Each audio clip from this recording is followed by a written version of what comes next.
नमस्कार, स्वागत है आप सभी का आपके अपने YouTube चैनल में। तो कल हम लोगों ने जाना था संधि 3 प्रकार की होती है। कौन कौन सी? स्वर संधि, अगली कौन सी? व्यंजन संधि और अगली कौन सी? विसर्ग संधि। जिसमें से हम लोगों ने स्वर संधि को पढ़ लिया था। स्वर संधि के सभी पार्ट्स कल हम लोगों ने पढ़ लिया था। पहली संधि कौन सी थी? दीर्घ। दूसरी कौन सी थी? गुण। तीसरी कौन सी थी? वृद्धि। अगली कौन सी थी? यण। और उसके बाद कौन सी थी? अयादि। अयादि स्वर संधि। तो इतने प्रकार की संधि कर हम लोगों ने पढ़ा था और इनका ट्रिक भी क्या बताया था? मात्रा प्लस मात्रा, यानी कौन सी संधि? दीर्घ। चुरकी 1, तब कौन सी संधि? गुण संधि, स्वर संधि। चुरकी 2, वृद्धि स्वर संधि। यारा लावा। यारा लावा, यण स्वर संधि और आय आओ अयादि स्वर संधि। तो कल हम लोगों ने इतने के बारे में जानकारी कर ली थी। और आइए अब आज हम लोग पढ़ते हैं कौन सी संधि? व्यंजन संधि। तो चलिए बच्चों पढ़ते हैं व्यंजन संधि। तो आइए आज हम लोग पढ़ते हैं कौन सी संधि? व्यंजन। पहले व्यंजन संधि। तो सबसे पहली बात तो व्यंजन संधि किसे कहते हैं? पहली बात आती है ना कि व्यंजन संधि हम लोग कहते किससे हैं? तो किसे कहते हैं हम लोग व्यंजन संधि? जब स्वर से क्या मिलते हैं? व्यंजन। और अथवा क्या होता है? व्यंजन से क्या मिलते हैं? व्यंजन। संधि कौन सी बन जाती है? व्यंजन। व्यंजन संधि बन जाती है। अभी व्यंजन संधि के भी बहुत सारे प्रकार हैं। टेट वगैरह में कभी कभी पूछ लेता है कि झलाम जोशंते कौन सी संधि में आता है, तत्सा कौन सी संधि में आता है, यानी वहां संधि का नाम पूछता है। लेकिन अभी बहुत ज्यादा संधि नाम जानने की जरूरत हम लोग को नहीं है। और फिर अधिक जानकारी में के लिए टेट जैसी परीक्षाओं को, सुपर टेट जैसी परीक्षाओं को बेहतरीन ढंग से करने के लिए हम अलग से फिर एक बार संधि को पढ़ाएंगे। आप जो भी संधि इस समय पढ़ रहे हैं वो वनडे एग्जाम के अनुसार पढ़ रहे हैं। एक दिवसीय परीक्षाओं में जितने आते हैं वो आप पढ़ रहे हैं। समझ रहे हैं ना? आप बात होती है व्यंजन संधि, तो फिर से वही ट्रिक आ गया ना कि हम लोग कैसे पहचाने व्यंजन संधि को। तो बड़ा ही आसान सा तरीका है व्यंजन संधि को पहचानने का। पहली बात तो जहां से हम तोड़ेंगे, यानी प्लस हो गया ना, प्लस के इस पार या प्लस के इस पार कौन होगा? कौन होगा? कोई व्यंजन होगा। और जब भी हम प्लस करेंगे तो हमें प्राप्ति हो जाएगी। किसकी? हलंत की प्राप्ति हो जाएगी। अच्छा, आज अब यहाँ हम लोगों को एक बहुत जरूरी चीज की आवश्यकता पड़ गई है, जो कि हमने आपको वर्णमाला की क्लास में पढ़ाया था। जिन लोगों ने उसे ना देखा हो वो क्या करेंगे? पुनः वर्णमाला के वीडियोस को देख लेंगे, ताकि दोबारा से आपके दिमाग में वो चीजें दोहरा जाएंगी। क्या हमने देखा था वर्णमाला में? हमने आपको बताया था कंतामुंद ओंदक। कंतामुंद ओंदक। ओंदक बताया था। और एक और चीज बताया था, काचा, ताता और पा बताया था। तो ये तो हमारे कंठ, तालु, मूर्धा, दंत, ओष्ठ, दंतोष्ठ, वतर्स और काकल। समझ रहे हैं? और ये हमारे कवर्ग, चवर्ग, टवर्ग, तवर्ग और पवर्ग। तो व्यंजन संधि में पूरा का पूरा खेल, पूरा का पूरा गेम ये काचा, ताता, पाका और कंतामुन ओंदक का ही होता है। अभी कैसे, ध्यान से देखेंगे, समझ में आ रहा है ना? तो कैसे करेंगे हम लोग? अभी ध्यान दीजिए। अगर हम बात करते हैं कवर्ग की, तो कवर्ग में कौन कौन आते हैं? का, खा, गा, घा, अंगा। दिख रहा है ना? समझ रहे हैं? चवर्ग में आ जाइए तो चाचा, जाझा और कौन, यानी जितने जितने भी हम पढ़ेंगे सभी में सबके पांचों, एक वर्ग में कितने अक्षर होते हैं? 5। अब इससे संधि का क्या मतलब है? संधि का इससे ये मतलब है कि संधि में प्रथम वर्ण वर्ग का प्रथमाक्षर अक्सर चेंज हो जाता है। किस अक्षर में? तृतीयाक्षर में, और या फिर किस अक्षर में? पंचमाक्षर में। बात समझ रहे हैं? यानी प्लस के पहले अगर का है तो प्लस के उस पार जाके क्या बन जाएगा? गा बन जाएगा। और कभी कभी अगर का है तो क्या बन जाएगा? अंगा बन जाएगा। वैसे बहुत सारे नियम होते हैं, लेकिन लगभग आपकी 80-85% संधियां ये का गा अंगा वाले रूल पे ही टिकी हुई हैं। चलिए हम लोग करके चेक करते हैं। जैसे ध्यान दीजिएगा आप लोग, जैसे मान लीजिए दिख रहा है ना, सदाचार,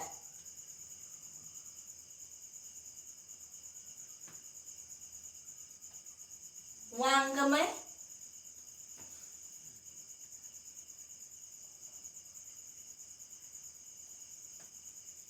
वाग्दान,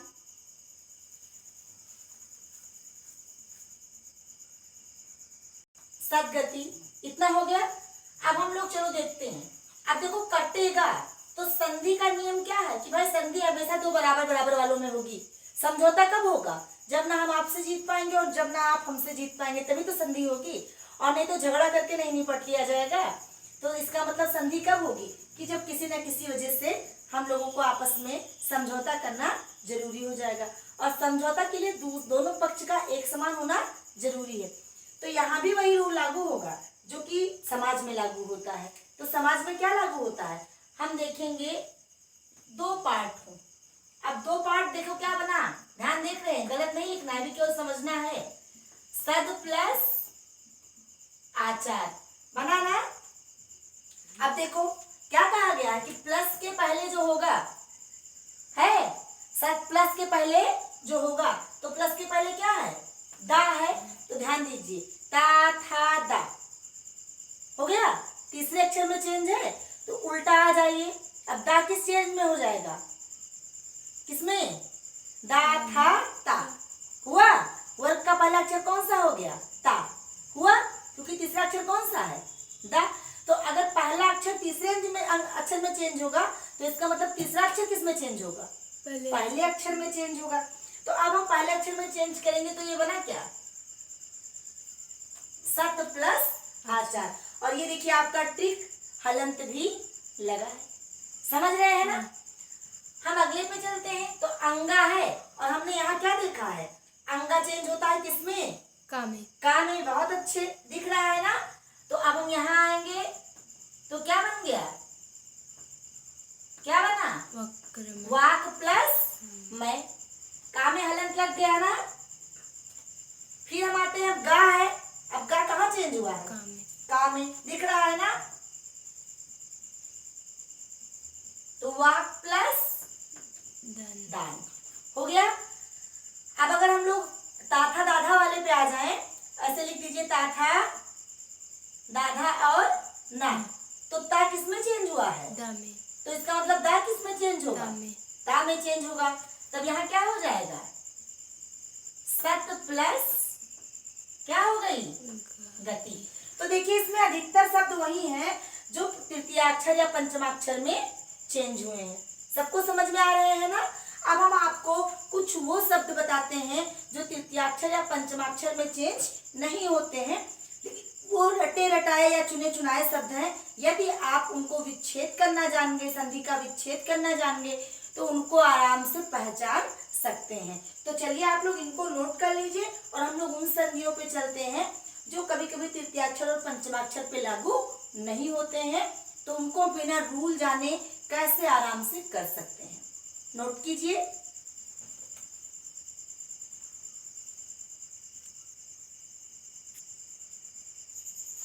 तो अभी देखिए कुछ वो वाले शब्द, ये सभी शब्द कोई बाहर से नहीं आए हैं, सभी शब्द आपके रूल्स पे हैं। सभी नियम है, संधि के नियम है, 7-8 नियम है संधि के, और उन नियम के आधार पर ये सारे शब्द बने हुए हैं।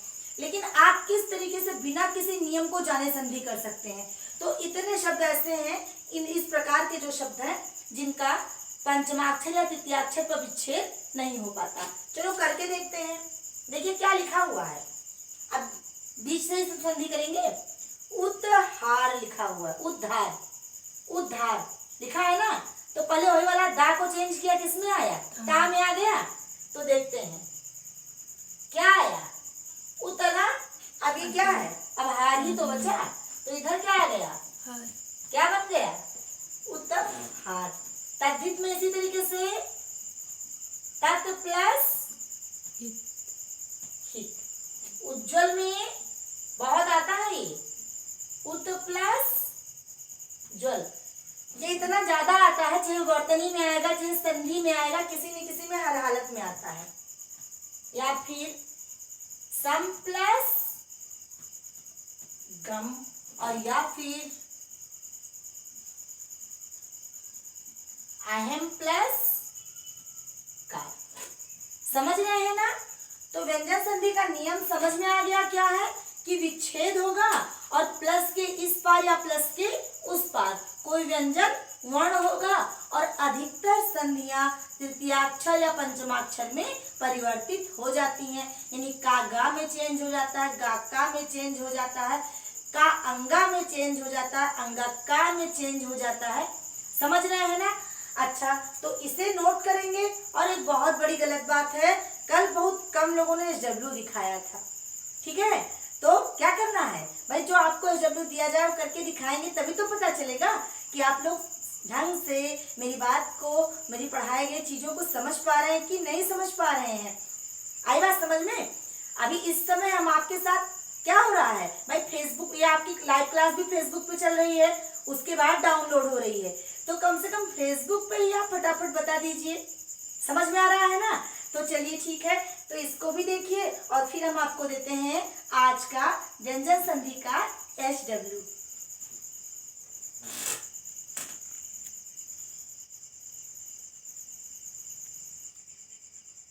तो ये हमारे शब्द हैं जिनको आप करेंगे। शब्दों में एक बहुत खास बात है कि एक शब्द ऐसा दिया है जिसका तरीका मैंने आपको करने के लिए नहीं बताया है।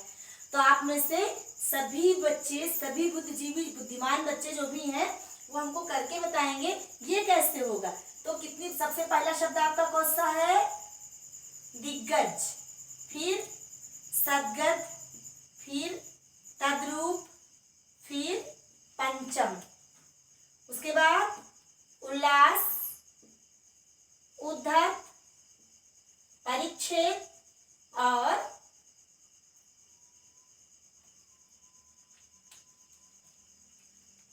क्या? और दृष्टा। यही तो खास शब्द है। ठीक है, और जो बुद्धिमान बच्चे होंगे वो तो मेरे लिखते लिखते ही करना भी सीख गए होंगे। ठीक है, तो आप लोग तुरंत का तुरंत करेंगे और आलस तो बिल्कुल भी नहीं करेंगे। SW करके चेक जरूर कराएंगे। ठीक है, तभी तो पता लगेगा आप कितना पढ़ने में अच्छे लोग हैं। तो पता लग गया होगा ना व्यंजन संधि कैसे करनी है। क्या होगा व्यंजन संधि में? स्वर व्यंजन से मिलेगा या व्यंजन व्यंजन से मिलेगा, और क्या होगा? प्रथम अक्षर वर्ग का तृतीयाक्षर में चेंज हो जाएगा, और या तृतीयाक्षर पंचमाक्षर में, और या पहला पंचमाक्षर में, और या पांचवा प्रथमाक्षर में। यानी पूरी संधि का खेल 1, 1, 3, 5 पे टिका है। किस पे? 1, 3, 1, 3, 5 पे। सब कहते हैं 3, 5 ना करो ना, तो उसमें एक तो जोड़ दीजिएगा। क्या क्या ना करो? 1, 3, 5 ना करो, करो 1, 3, 5 करोगे तभी तो संधि होगी, है ना?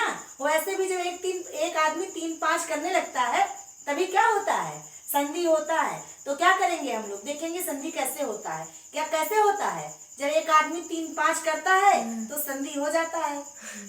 एक आदमी 3, 5 ज्यादा करेगा तो झगड़ा हो जाएगा, और फिर वही आदमी ज्यादा 3, 5 करेगा तब क्या कर देगा? संधि करवा देगा। पक्का? तो क्या करना है? 1, 3, 5 1, 3, 5 करना है। ठीक, तो आप करेंगे 1, 3, 5 और 1, 3, 5 करके सारी संधियां कर पाएंगे। अब क्या करेंगे? 2, 4 भी बचे हैं। कभी कभी समझौता तो 2, 4 भी करवा देते हैं ना। तो ये जो परिच्छेद और दृष्टा है ये 2, 4 है। ठीक, तो 1, 3, 5 आप लोग कर लेंगे और संधि भी करवा लेंगे, और 2, 4 भी हमने बता दिया है। जो 2, 4 हैं इनको भी आप करेंगे, और करके आप कमेंट बॉक्स में कमेंट जरूर करेंगे। और चलिए अब हम पढ़ते हैं व्यंजन संधि।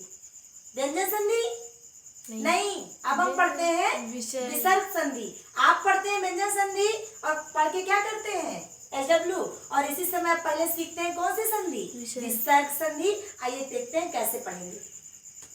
अगली संधि कौन सी है, विसर्ग संधि। अब विसर्ग संधि का सिंबल है, विसर्ग का सिंबल कौन सा है, आहा। आहा ही तो विसर्ग है। अभी हमने स्वर संधि पढ़ा तब स्वर वर्ण थे, यानी आ ई उ ऊ ए ओ स्वर संधि था ना। जितने स्वर होते हैं उतनी स्वर संधि। फिर क्या है, का से लेकर और माँ तक ये हमारे स्पर्श व्यंजन है। तो जितने स्पर्श व्यंजन होते हैं उतने क्या है, व्यंजन संधि। ठीक, अब उसके बाद आहा वाली जो मात्रा है वो क्या है, विसर्ग, यानी उससे बनेगी कौन सी संधि, विसर्ग संधि। वर्णमाला ही तो सीखा कि कुछ और, यानी वही वर्णमाला अगर बहुत अच्छे से पढ़ लिया जाए तो संधि समझना बिल्कुल भी मुश्किल नहीं होगा। अब ये कह क्या रहा है, परिभाषा क्या कह रहा है, ये कह रहा है जब संधिये शब्दों के विग्रह पर किसकी प्राप्ति हो, आहा की प्राप्ति हो। अब कौन सी संधि बन जाएगी, विसर्ग संधि बन जाएगी। अब वैसे तो इसके भी रूल होते हैं, 8-9 नियम होते हैं, और हमको फिलहाल हम लोग नियम से बचेंगे, है ना, क्योंकि आपकी परीक्षाएं नियम थोड़ी पूछेंगी, वो तो शब्द पूछेंगे संधि का। तो हम लोग ट्रिक देखेंगे, और इसका ट्रिक क्या है,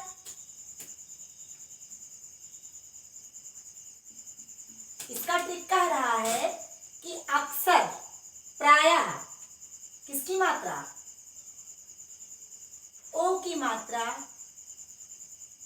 आधारा, ये वाला सा, ये वाला सा और ये वाला शा, ये सभी बदल जाते हैं। किसमें बदल जाते हैं, आहा में बदल जाते हैं। तो चलो चेक करके देखते हैं, एक एक से एक एक को चेक करते हैं। तो सबसे पहले इससे बनने वाला शब्द ध्यान से देखेंगे, दिख रहा है ना, यशोदा। और विच्छेद भी बहुत आसान है। अभी हमने क्या सीखा है कि यहाँ पे ही विच्छेद लगा देना है। तो इधर देखिए, पहले लिखिए यश और फिर प्लस क्या लिखिए, दा, और इसके जगह पे लगा दीजिए आहा की मात्रा। हो गया विच्छेद, क्या बन गया, यशोदा बन गया। अब इसकी बारी आ रही है, तो मान लीजिए हम लिखें दूर मुख, हो गया। अब फिर वैसे विच्छेद करते हैं, दू और प्लस क्या, मुख, और इसके जगह पे क्या बन गया, विसर्ग, क्या बन गया, दुमुख बन गया ना। अब चलो आधे सा की बात करते हैं। तो अगर लिख दिया जाए दुस साहस, फिर से वही स्थिति, दू प्लस साहस। उसके बाद हम आते हैं ये वाला शा। वैसे इस शा का नाम क्या है, षटकोण वाला सा नहीं, नाम है षटकोण वाला सा। इसका तीनों का नाम, चलो एक ये भी बात हमने तो खैर अपनी वर्णमाला में बताया है कि तीनों सा के नाम क्या हैं, लेकिन आप हमको बताएंगे कि तीनों सा के नाम क्या हैं, ठीक है। चलिए ठीक है, ये तीनों सा के नाम अभी इसी वक्त आप हमको कमेंट करके बताइएगा। जरा बताइए तीनों सा के नाम क्या हैं, ठीक। तो अब अभी तो नहीं बताएंगे, वैसे मेरा मन कर रहा है बता दें, लेकिन हम बताएंगे नहीं, ठीक है। आप लोग ही हमको बताएंगे तीनों सा के अलग अलग नाम क्या है, ठीक। तो अब ये वाला सा जिसको आप लोग क्या कर रहे थे,